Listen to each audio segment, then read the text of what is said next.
जैसे कि आप सबको पता है कि इसराइल सेमीकंडक्टर कंपनीज जो हैं वो जॉइंट वेंचर करने जा रही हैं और वो इंडिया के कर्नाटका में सेमीकंडक्टर प्लांट चिप्स जो हैं उनका प्लांट लगाने जा रही हैं। एक बहुत बड़ी अचीवमेंट है जिससे बहुत ज़्यादा जॉब्स जो हैं जनरेट होंगी। बहुत बड़ी अचीवमेंट है और ये सिर्फ इसलिए पॉसिबल हो सका कि इंडिया की गवर्नमेंट जो है उन्होंने PLI scheme product link incentive जो है मुतारिफ करवाई सेमीकंडक्टर में। बहुत अरसा पहले नरेंद्र मोदी जी की गवर्नमेंट ने मोबाइल मैन्युफैक्चरिंग में PLI स्कीम मुतारिफ करवाई थी। उसके बाद इंडिया का जो मोबाइल मैन्युफैक्चरिंग सेक्टर है वो पहले रैंक पर स्टैंड कर रहा है आज की डेट में और आने वाले टाइम में ये लग रहा है सेमीकंडक्टर की फील्ड में भी इंडिया जो है पहली रैंक पर स्टैंड करता हुआ नजर आ रहा है मैन्युफैक्चरिंग के मामले में। इस हवाले से क्या कहना चाहेंगे कि सेमीकंडक्टर चिप्स का जो प्लांट है वो इंडिया के कर्नाटका में लगने जा रहा है, क्या कहेंगे?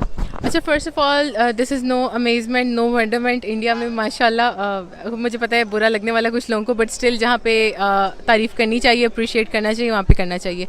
बहुत तेज़ी से माशाल्लाह इंडिया प्रोग्रेस कर रहा है, तो it's no wonder India deserve करता है। इंडिया की मार्केट बहुत अच्छी है और इंडिया ने ये चीज़ अचीव करने के लिए आज इस पॉइंट पे वो हैं, इतनी अचीवमेंट जहाँ पे हुई है, इतनी प्रोग्रेस जो हुई है वो इन्होंने डिज़र्व करते थे, उन्होंने मेहनत की है। एक रात में कुछ भी नहीं हो जाता। देखिए अब पाकिस्तान के साथ अब इसको कंपेयर करके देख लो, हम पाकिस्तान अभी तक वहीं पे हैं।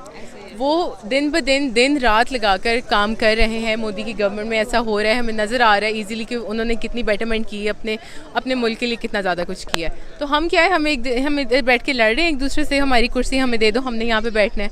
तो वो देखें कहाँ से कहाँ पहुँच गए हैं और हम देखो यहाँ से यहाँ रह गए। So it's an amazing opportunity for India as well, but this is no wonderment. वो ये डिज़र्व करते थे और फाइनली अगर इनको इस चीज़ का फल मिल रहा है तो I think this is no amazement, they deserve it. Man ये नरेंद्र मोदी की गवर्नमेंट और उनकी जो PLI स्कीम है प्रोडक्ट लिंक इंसेंटिव की वजह से पॉसिबल हो सका है। जो सेमीकंडक्टर प्लांट्स के लिए उन्होंने मुंतखब किया था ये स्कीम, क्या कहना चाहेंगे आप उनकी स्कीम के हवाले से और उनकी ये इस जो प्लांट उधर लग रहा है इस सब का क्रेडिट किसको जा रहा है और स्कीम के बारे में क्या कहेंगे?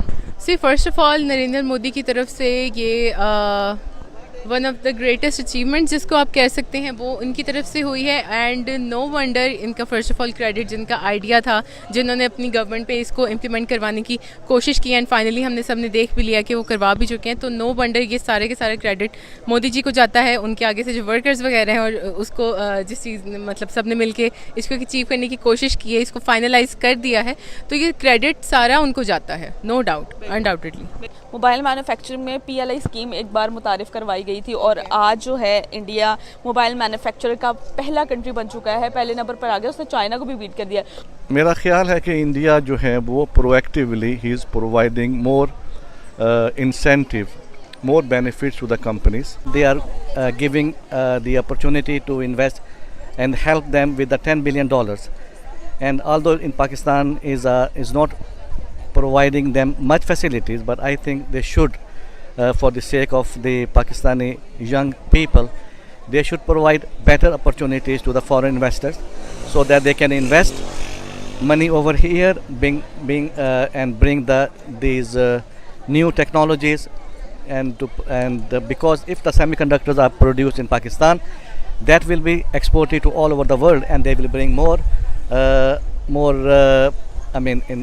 revenue to the country, more foreign revenue, foreign exchange that Pakistan is struggling with. Narendra Modi जो है वो कोई बड़ा जो है वो बिजनेस करने जा रहे हैं, कुछ सेमीकंडक्टर की जो हब है, प्रोडक्शन हब इंडिया में खोलने जा रहे हैं और सुनने में आ रहा है कि वो गवर्नमेंट जो है वो $10 बिलियन के इंसेंटिव दे रही है ताकि जो ग्लोबल चिप मेकर्स है उनको अट्रैक्ट कर सके। तो बिल्कुल अभी आपने सुना होगा दिसंबर की ही बात है जब PLI जिसे हम कहते हैं प्रोडक्शन लिंक्ड इंसेंटिव्स वो सेमीकंडक्टर और चिप्स में भी लाए गए। तो PLI वैसे कोई काफी अलग सेक्टर्स में भी है, करीबन 14 PLI अभी इंडिया में है और इसमें पूरा जो थिंकिंग यही रहती है कि अगर कोई भी प्रोड्यूसर है, मैन्युफैक्चरर है, उसे अगर वो कोई चीज़ मैन्युफैक्चर प्रोड्यूस कर रहा है तो गवर्नमेंट उसे इंसेंटिव्स देती है और ये ऐसी जगह में भी स्ट्रेटेजिकली किया गया है जहाँ पे बहुत ज़रूरत है इंडस्ट्री को आगे बढ़ाने की। अब जैसे आप चिप्स देख लें, इंडिया जो है अभी चिप डिज़ाइनिंग में तो इंडिया काफ़ी काम कर रहा है लेकिन वो एक आउटसोर्स तरीके से कर रहा है। तो एक थोड़ा सा अगर मैं आपको पृष्ठभूमि थोड़ी चिप मैन्युफैक्चरिंग की पहले हम लोग बात कर लें, फिर इंडिया की बात करेंगे। तो जैसे चिप मैन्युफैक्चरिंग जब होती है तो उसमें 3 स्टेजेस होते हैं। एक होता है चिप डिज़ाइनिंग, जो कि ज़्यादातर यूएस, नेदरलैंड्स ऐसे एकदम डेवलप्ड कंट्रीज कर रहे हैं।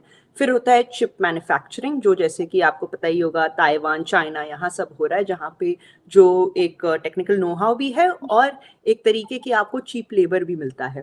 और फिर तीसरी चीज़ हो जाती है आपकी, जो आप असेंबली, टेस्टिंग, कंट्रोल ये सब करते हैं, जो ज़्यादातर जैसे कि मलेशिया, सिंगापुर यहाँ पे होता है, जहाँ पे आपको थोड़ी बहुत उतनी स्किल्ड लेबर की ज़रूरत नहीं पड़ती। तो इंडिया का अभी जैसे इंटेल हो गए, ये सब कंपनीज हो गए, इन लोगों ने आउटसोर्स किया हुआ है चिप डिज़ाइनिंग इंडिया में, क्योंकि आपको हर किसी को पता है सबसे बेस्ट कोडर्स और काफ़ी लो रेट्स में आपको इंडिया में मिल जाते हैं। इसमें अब कई चीज़ें हैं, हम सबको पता है ज़्यादातर जैसे कि सप्लाई चेन्स की जो लिंकेजेस चाइना से हैं, उससे वैसे ही सारी कंट्रीज़ हटाना चाहती हैं, इतना वो लोग निर्भर नहीं रहना चाहते चाइना में। बाकी बहुत सप्लाई चेन शॉक्स आए हैं।